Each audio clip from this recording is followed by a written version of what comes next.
Hey gang, welcome back to another video. So back in 2019, I built a floating lantern mechanism that looks great while it's working. Unfortunately, it doesn't like to work for long and tries to destroy itself if left to its own devices. So in this video, I'm going to walk you through my thought process as I try to resurrect this prop for Halloween. This floating lantern used a series of fishing lines, fishing tackle, and 2 motors to create the effect.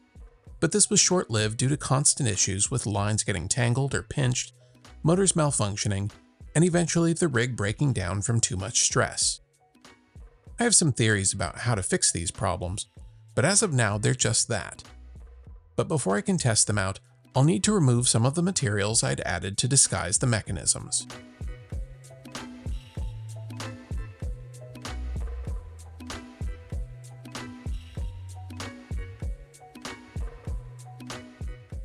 With that out of the way, let's tackle fix number 1, collision avoidance.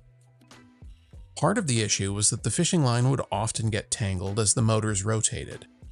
I never actually saw it happen, only the aftermath, but the line was somehow getting wrapped up on itself. So I decided to change the location of the connection point on the washer with the thought that it wouldn't be able to over-rotate if the holes were slightly closer together. Again, this is completely unscientific, just a theory I had that I'm willing to test out. I also changed the projection of the top crank arm to get it further away from the path of the bottom one, just to make sure that the lines couldn't get hung up on each other.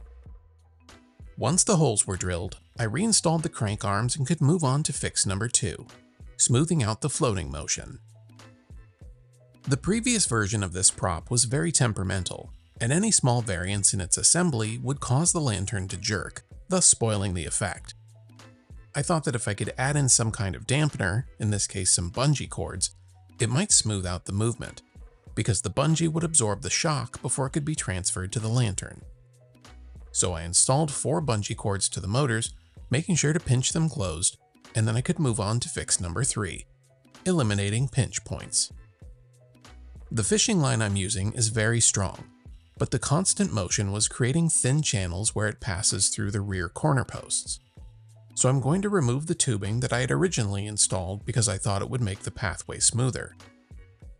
Unfortunately, I glued them in, so I'll need to drill them out as best I can and then remove what's left with some pliers. I'll repeat this on the other corner post, and once the path is clear, I can get to setting up the fence that hides the mechanism.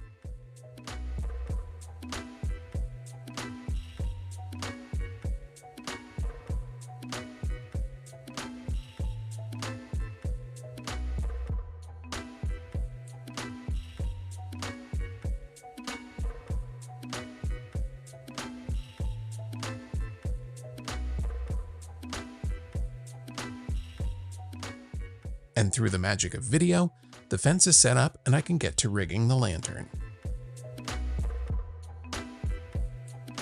To potentially prevent any fraying of the fishing line, I've added in these rings and barrel swivels. It's a bit more hardware than I'd like to have here, but I don't want to give it any reasons to break on me.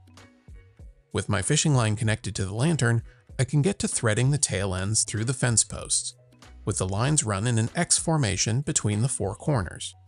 And then I can tie them to the corresponding bungee cords, with the front left and back right tied to the top motor, and the front right and back left tied to the bottom motor.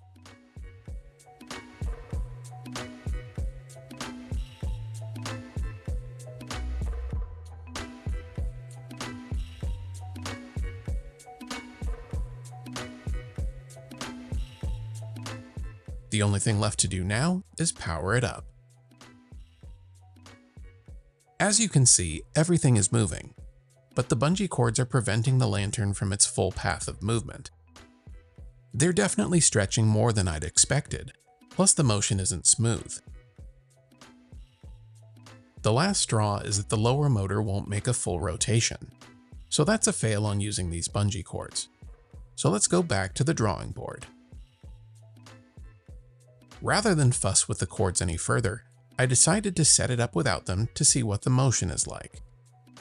The motor positions and the connection point offset seem to be fine, but the lower motor is still being met with resistance and is reversing direction instead of making a full rotation.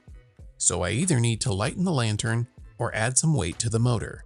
And outside of removing the glass, there's no weight to be removed. So let's add some weight to the motor. And while I'm at it, let's do some organizing. Which brings me to fix number 4, counterweight and line management. Off camera, I tested a few items to see how much weight I'd need to add to help the lower motor make its full rotation. And for this build, that ended up being 1.1 pounds, or the exact weight of this ball joint that I unceremoniously twist-tied to the motor. I'll come up with a more permanent solution before we set up the haunt, but at least for now I know how much weight to put on it to get a full rotation. I also revisited the use of the bungee cords, but instead of being in line, they're helping to remove any slack from the lines, which in turn makes for a slightly smoother operation. I found that the bottom motor was really only responsible for turning the lantern back and forth, and wasn't contributing to the flight path in the way that I thought it did when I originally built this prop. But after testing out each motor independently, I found that it adds just a touch of personality to the movement, and if it's not there, it makes the motion look far more predictable. I'm sure there are other improvements that could be made to this prop, but considering that it wasn't working before, I'm going to call this a major improvement.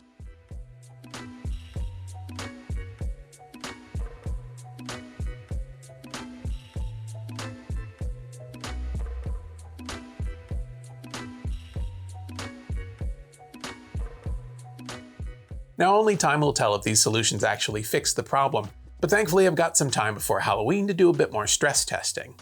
I'd be curious to know what upgrades or changes you'd make to this prop, so leave a note down in the comments and maybe I'll add it to future upgrades.